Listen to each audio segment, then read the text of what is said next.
नमस्कार। छठ के गीत बहुत ही सुंदर से प्यारा सा लेके आगे नीचे देखी जो सुनी बताइए किसान बा। एहा पारा गंगा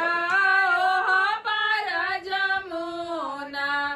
बिछावा में कदम के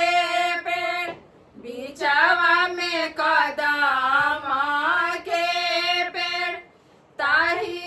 कदम में सुतले ससुराजी गोड़े मुड़े चादर तन गोड़े मुड़े चादर तन पैसी जगवे उनकर रनिया उठी हो गईले बिहान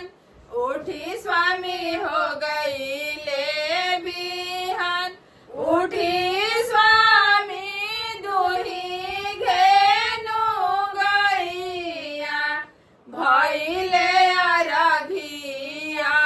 के बेर भइले अरघिया के बेर ताही कदमे सुतले भसुराजी गोड़े मुड़े चादर तन गोड़े मुड़े चादर तन पैसी जगवा सोनु कर रनिया उठी स्वामी भइले बिहान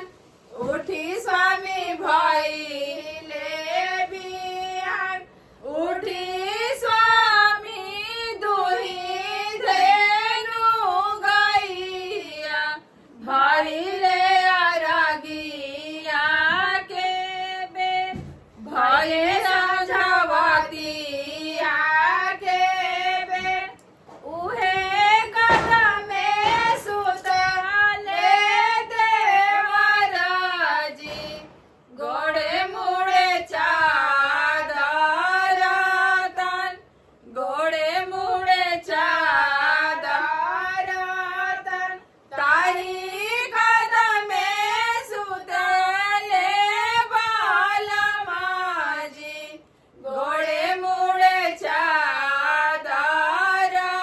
तन गोड़े मुड़े चादर तन पैसी जगवा सोनु कर रनिया उठी स्वामी हो गईले बिहान उठी स्वामी हो गईले बिहान उठी स्वामी दुही धेनु गईया भइले अरगिया के बेर भइले दंडवतिया के बेर ताही कदमे सुतले सब घर के लोग उठी स्वामी हो गईले बिहान उठा सब लोग हो गईले बिहान उठी बाबू दुही धेनु गईया भइले अरगिया के बेर भइले अरगिया के बेर। कैसे लागल हमनी के छठ के गीत? बढ़िया लगे तो गाई जा बजाई जा सुनी जा और चैनल पर नए बानी जा पहली बार देखा तो नहीं जा तो चैनल को सब्सक्राइब जरूर कर लीजा वीडियो को लाइक करी जा शेयर करी जा। धन्यवाद।